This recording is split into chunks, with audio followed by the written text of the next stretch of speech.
أعوذ بالله من الشيطان الرجيم. بسم الله الرحمن الرحيم.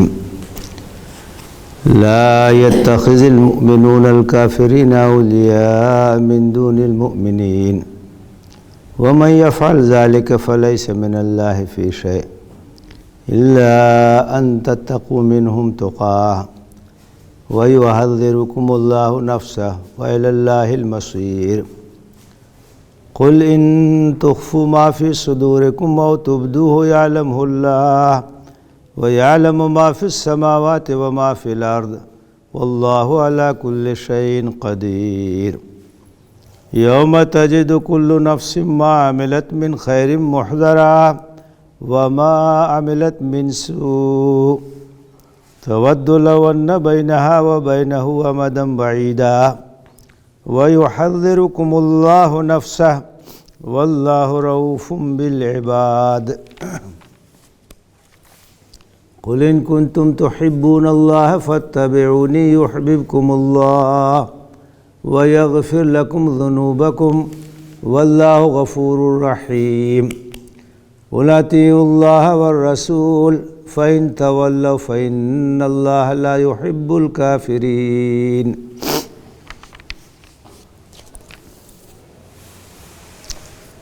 مومنین کے مقابلے میں اہل ایمان کفار کو اپنا قریبی دوست نہیں بناتے ہیں، اور جو ایسا کرے گا اللہ سے اس کا کوئی تعلق نہیں، الا یہ کہ تم ان سے احتیاط کے طور پر ایسا کرو، اور اللہ تمہیں اپنے آپ سے ڈراتا ہے اور اللہ ہی کی طرف پلٹ کے جانا ہے۔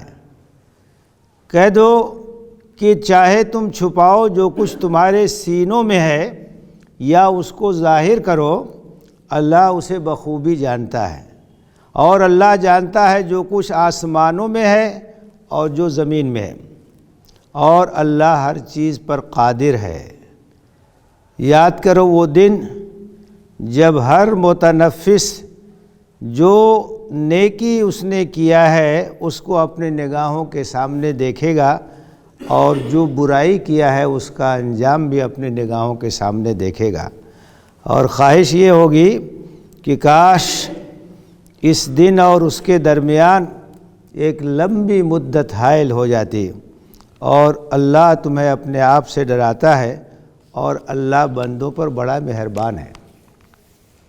کہہ دیجئے کہ تم اگر اللہ سے محبت رکھتے ہو تو میری اتباع کرو، تم اللہ کے محبوب بن جاؤ گے، اور اللہ تمہارے گناہوں کو بخش دے گا، اور اللہ مغفرت فرمانے والا رحم کرنے والا ہے۔ کہہ دیجئے کہ اللہ اور رسول کی اطاعت کرو۔ اب اگر یہ منہ موڑتے ہیں تو انہیں معلوم ہونا چاہیے کہ اللہ کافروں کو پسند نہیں کرتا۔ اوپر سے جو سلسلہ آ رہا ہے اس میں اہل کتاب کی جو روگردانی تھی، ایمان لانے سے جو وہ انکار کر رہے تھے، اس پہ نکیر کی گئی ہے، اس کے اسباب کو واضح کیا گیا ہے، اس کے محرکات کو بیان کیا گیا ہے، اور کچھ اہل ایمان میں بھی ایسے لوگ تھے جو ڈھلمل یقین تھے، کمزور تھے، تو وہ ادھر سے بھی واسطہ رکھتے تھے، ادھر سے بھی واسطہ رکھتے تھے کہ پتہ نہیں کس کو غلبہ نصیب ہو جائے۔ تو ایسے لوگوں کو متنبہ کیا گیا ہے کہ تمہیں خلوص کے ساتھ ایمان کا ثبوت دینا چاہیے، اور انہی کو تنبیہ کی گئی ہے کہ جو سچے اہل ایمان ہیں وہ کفار کو مسلمانوں کے مقابلے میں اپنا ولی اور اپنا دوست اور اپنا ہمراز نہیں بناتے۔ لا يتخذ المؤمنون الکافرین اولیاء من دون المؤمنین. مومنوں کو نہیں چاہیے کہ وہ مسلمانوں کو چھوڑ کر ان کے مقابلے میں کفار سے اپنی گہری دوستی قائم کریں، ان کے حلیف بنیں، ان کے قریبی بنیں۔ اہل ایمان کی مودت اور ان کی محبت اور ان کا تعلق اہل ایمان سے ہونا چاہیے۔ تو ایک طرف تو تم لوگ ایمان کا دعویٰ بھی کرتے ہو، اور دوسری طرف ان سے گہرے روابط رکھتے ہو، ان سے تعلقات رکھتے ہو، تو یہ ایمان کے منافی بات ہے۔ یہ بھی ایک کسوٹی ہے کہ اگر کوئی سچا مومن ہوگا، سچا مسلمان ہوگا، تو وہ اسلام کے دشمنوں سے اور مسلمانوں کے دشمنوں سے کبھی بھی گہرے تعلقات نہیں بنا سکتا۔ عام تعلقات تو تمام انسانوں سے ہوتے ہیں، دعا سلام سب سے ہوتی ہے، لیکن ہماری گہری دوستی انہی لوگوں کے ساتھ ہوگی جو اللہ اور رسول کے وفادار ہوں، اور جو سرکش ہیں، نافرمان ہیں اور مسلمانوں کو نقصان پہنچاتے ہیں، ان سے ہماری دلی دوستی کبھی نہیں ہونی چاہیے، ہمارے ایمان کے خلاف یہ بات۔ تو وہی فرمائے کہ اہل ایمان کو ہرگز یہ نہیں چاہیے کہ مسلمانوں کے مقابلے میں کفار کو اپنا قریبی دوست بنائیں، ہمراز بنائیں، گہری دوستی ان سے گانٹھیں۔ وَمَن يَفْعَلْ ذَلِكَ، اگر کوئی ایسا کرتا ہے، فَلَيْسَ مِنَ اللَّهِ فِي شَيْءٍ، تو اللہ سے اس کا کوئی تعلق نہیں، اللہ سے اس کی کوئی وفاداری نہیں ہے۔ اگر اللہ سے وفاداری ہوگی تو اللہ کے دشمنوں سے یاری کیسے ہوگی؟ جو اللہ کا دشمن وہ ہمارا دشمن ہے، اور جو اللہ کا دوست ہے وہ ہمارا دوست ہے۔ تو اگر اللہ کے دشمنوں سے ہماری گہری دوستی ہے، گہرے تعلقات ہیں، تو اس کا مطلب یہ ہے کہ اللہ کے ساتھ ہماری وفاداری مشکوک ہے۔ فرمایا کہ جو لوگ ایسا کرتے ہیں فَلَيْسَ مِنَ اللَّهِ فِي شَيْءٍ، اللہ سے ان کا کیا تعلق ہے؟ کوئی تعلق نہیں ہے، اللہ کے وفادار نہیں ہیں۔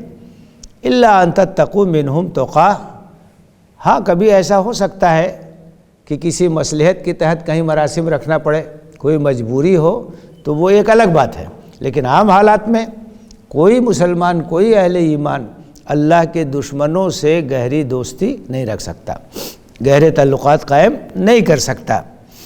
وَيُحَذِّرُكُمُ اللَّهُ نَفْسَهُ، اللہ تمہیں ڈراتا ہے اپنے آپ سے، اللہ کا ڈر کو ادا کرو، اللہ سے ڈرو، اللہ کا تقوی اختیار کرو، اللہ کی نافرمانی مت کرو۔ اللہ کے سامنے تم کو منہ دکھانا ہے، جواب دہی کے لیے پیش ہونا ہے، تو اگر تم سرکشی کرو گے، نافرمانی کرو گے، تو اللہ کے سامنے کیسے حاضری دو گے، کس طریقے سے جواب دہی کے لیے کھڑے ہوگے؟ تو اس سے تمہیں ڈرنا چاہیے۔ وَإِلَى اللَّهِ الْمَصِيرُ، اور لوٹنا تو اللہ ہی کی طرف، اس کو مت بھولو۔ دنیا میں جو چاہو کر لو، لیکن اللہ کی طرف پلٹنا ہے، اور یوم الحساب آئے گا، اللہ کے سامنے پیشی ہوگی، تو کیا جواب دو گے؟ اللہ کے باغیوں سے تعلقات رکھتے ہو، سرکشوں سے تعلقات رکھتے ہو، اللہ کی نافرمانی کرتے ہو، تو اللہ کے سامنے تم کیا جواب دو گے جب باز پرس ہوگی؟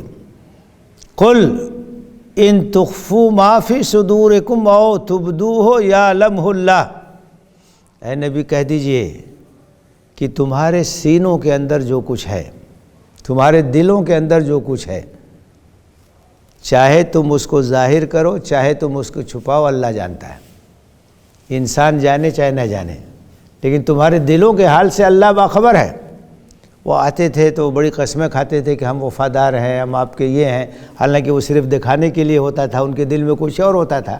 تو فرمایا کہ تمہارے دل کے اندر جو کچھ ہے، چاہے ظاہر کرو چاہے چھپاؤ، اللہ سے تو کوئی چیز نہیں چھپ سکتی، وہ تو علیم بما فی الصدور ہے۔ دلوں کے اندر، سینوں کے اندر جو نیتیں ہیں، جو ارادے ہیں، ان سے بھی وہ واقف ہے۔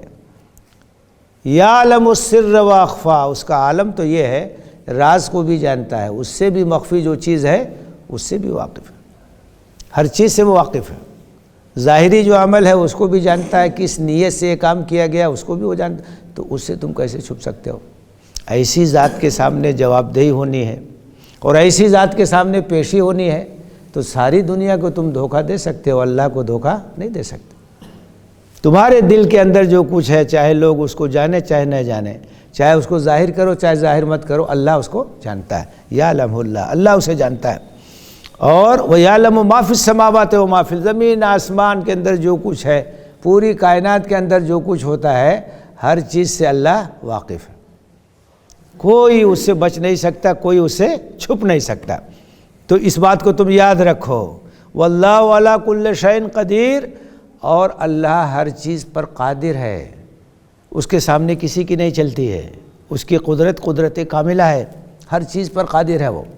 عام طور سے قرآن مجید میں جہاں آخرت کا ذکر ہوتا ہے، حساب کتاب کا ذکر ہوتا ہے، تو اللہ تعالیٰ کی دو صفات کا ذکر وہاں کیا جاتا ہے۔ ایک تو اللہ تعالیٰ کا علم جو بہت وسیع ہے، ہر چیز کو وہ جانتا ہے، اور دوسرے اللہ کی قدرت، کیونکہ آخرت اور باز پرس کے لیے دونوں چیزیں ضروری ہیں۔ تو اللہ ہر چیز پر قادر ہے، دوبارہ پیدا کرے گا، اور جس نے پہلی بار پیدا کیا ہے اس کے لیے دوبارہ پیدا کرنا تو اور آسان ہے۔ تو اللہ تعالیٰ نے جس طرح پہلی بار پیدا کیا اسی طرح دوسری بار پیدا کرے گا، ہر چیز پر قادر ہے۔ تو اس کی قدرت سے کوئی چیز بعید نہیں ہے، ہر کام وہ کر سکتا ہے، جو چاہے کر سکتا ہے۔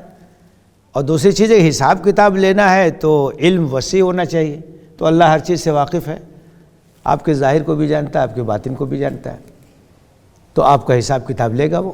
تو دونوں چیزیں یہاں بھی ذکر کی گئی، اللہ کے علم کا ذکر ہے، تمہارے سینوں میں جو کچھ ہے چاہے ظاہر کرو چاہے مت ظاہر کرو اللہ جانتا ہے، آسمان زمین میں جو کچھ ہے، اس پوری کائنات میں جو کچھ ہوتا اللہ جانتا ہے، اور اللہ ہر چیز پر قادر ہے، تو تمہیں دوبارہ پیدا کرے گا اور حساب کے لیے تم کو کھڑا کرے گا، ہر چیز سے واقف ہے، ایک ایک چیز کا حساب کتاب ہوگا۔ تو ان دونوں صفتوں کا ذکر یہاں بھی کیا گیا۔ یوم تجد کل نفس ما عملت من خیر محضرا وما عملت من سوء، اس دن، آخرت کے دن، یوم الحساب کو کیا ہوگا؟ ہر انسان جو کچھ اس نے عمل کیا ہے اپنے نگاہوں کے سامنے اس کو دیکھ لے گا، جو نیکی کیا وہ بھی حاضر ہے، جو گناہ کیا وہ بھی حاضر ہے، یعنی اس کا انجام سامنے ہے، نیکیوں کا انجام، برائیوں کا انجام، جو کچھ کیا سب نگاہوں کے سامنے ہے۔ تو اس دن انسان دیکھے گا کہ جو کچھ بھی اس کا عمل ہے سب اس کی نگاہوں کے سامنے، نامہ اعمال اس کے نگاہوں کے سامنے رکھ دیا جائے گا، اس کے ہاتھ میں پکڑا دیا جائے گا، لو پڑھو، جو نیکی کیا تھا وہ بھی درج ہے، جو گناہ کیا تھا وہ بھی درج ہے۔ تو اس دن انسان نے جو خیر کا کام کیا وہ بھی نگاہوں کے سامنے ہوگا، اور جو گناہ اور برائی کا کام کیا ہے وہی نگاہوں کے سامنے۔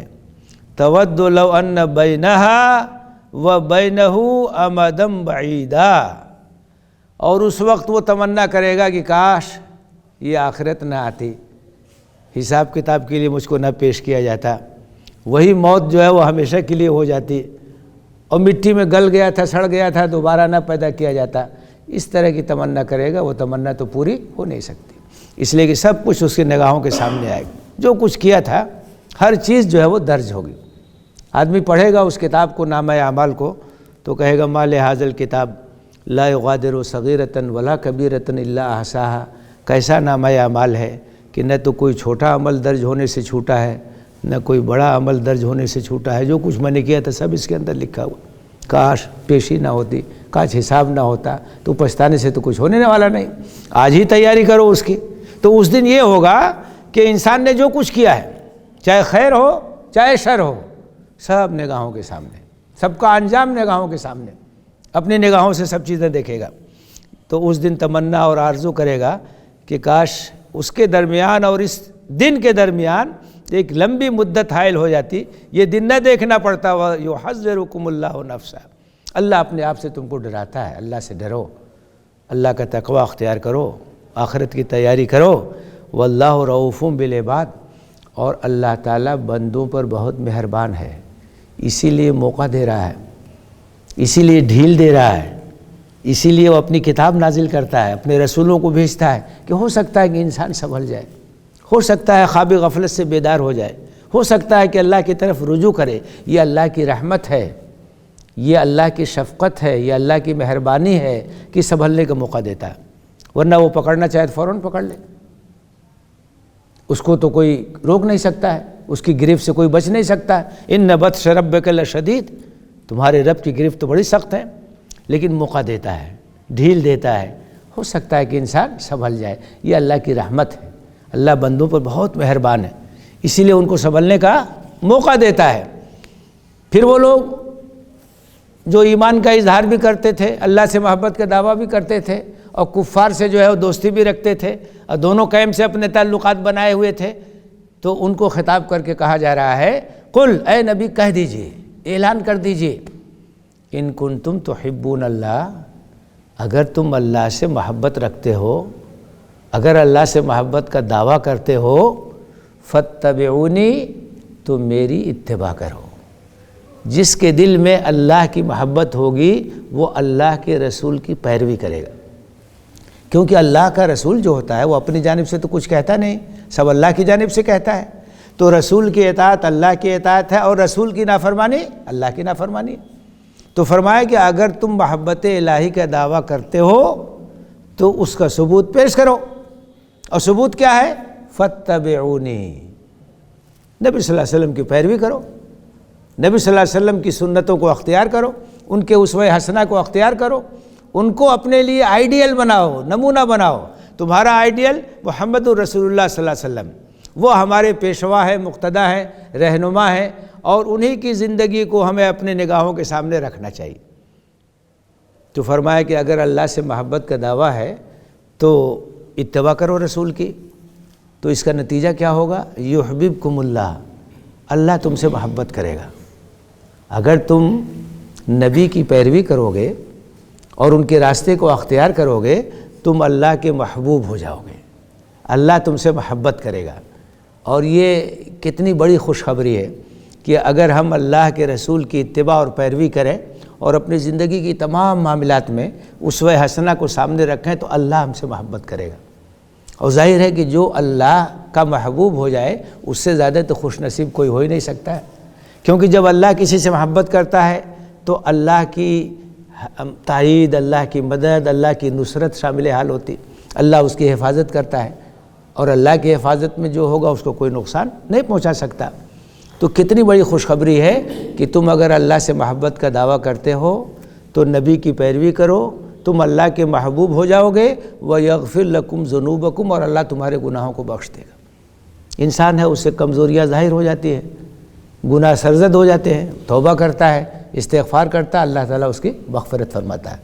تو دو وعدے کیے گئے ہیں، اگر تم نبی کی پیروی کرو گے اور نبی کی اتباع کرو گے تو اللہ تم سے محبت کرے گا، تمہارے گناہوں کو بخش دے گا۔ دونوں بہت بڑی چیزیں ہیں ایک انسان کے لیے، کہ اللہ اس کو معاف کر دے، اس کی مغفرت فرما دے، اور اللہ اس سے محبت کرے۔ یہ دونوں چیزیں کیسے ملیں گی؟ جب ہم نبی صلی اللہ علیہ وسلم کی اتباع کریں گے، نبی صلی اللہ علیہ وسلم کو اپنا نمونہ بنائیں گے، اور انہی کے راستے پہ چلنے کی ہم کوشش کریں گے۔ واللہ غفور الرحیم، اور اللہ مغفرت فرمانے والا ہے اور رحم فرمانے والا، اس کی رحمت سے کبھی مایوس نہیں ہونا چاہیے۔ انسان کتنا بھی گناہ کرے، اگر وہ توبہ کرتا تو اللہ اس کے گناہوں کو معاف کر دیتا ہے، کبھی مایوس نہیں ہونا چاہیے۔ قل یا ایھا الذین اسرفوا علی انفسہم لا تقنطوا من رحمت ان اللہ یغفر الذنوب جميعا، ہے لوگوں جنہوں نے اپنے اوپر ظلم کیا ہے گناہ کر کے، اللہ کی رحمت سے مایوس مت ہو، اللہ تو تمام گناہوں کو معاف کر دیتا ہے۔ شرط یہ ہے کہ شرمندگی ہو، ندامت ہو، اور ہم اللہ کی طرف رجوع کریں، گناہ سے باز آ جائیں، وعدہ کریں کہ آئندہ ایسا نہیں کریں گے، صدق دل سے توبہ کریں تو اللہ تعالیٰ معاف کر دے گا، مغفرت فرمانے والا ہے، رحم فرمانے والا ہے۔ 99 قتل کے بعد بھی وہ معاف کر سکتا ہے۔ آدمی اگر توبہ کرے، استغفار کرے، اللہ کے سامنے گڑ گڑائے تو اللہ تعالیٰ اس کے گناہوں کو معاف کر دیتا ہے۔ تو فرمایا کہ اللہ غفور بھی ہے، اللہ رحیم بھی ہے، اور اللہ کی رحمت سے کبھی مایوس نہیں ہونا چاہیے۔ قل اطیعوا اللہ والرسول، کہہ دیجئے کہ اللہ رسول کی اطاعت کرو، یہی ایمان کا تقاضا ہے۔ اگر تم مومن ہو تو اللہ اور رسول کی اطاعت کرو، جو حکم بھی مل جائے اللہ کی طرف سے، رسول کی طرف سے، اس کے سامنے اپنے سر کو جھکا دو، چاہے سماج کچھ بھی کہے، چاہے رسم و رواج کچھ بھی کہے، اس کی پیروی نہیں کرنی ہے، اس کی پرواہ نہیں کرنی ہے۔ اللہ کی پیروی، رسول کی پیروی، اللہ کی اطاعت، رسول کی اطاعت، یہی ایمان کا تقاضا، یہی مسلمان کا مطلب ہے۔ فرمایا قل اطیعوا اللہ والرسول، ابھی ان سے کہہ دیجئے کہ اللہ اور رسول کی اطاعت کرو۔ فَإِن تَوَلَّوْا، اب اگر یہ منہ موڑتے ہیں، ماننے کے لیے تیار نہیں ہوتے ہیں، اللہ رسول کی اطاعت نہیں کرتے ہیں، نافرمانی کرتے ہیں، فَإِنَّ اللَّهَ لَا يُحِبُّ الْكَافِرِينَ، تو اللہ کافروں کو پسند نہیں کرتا۔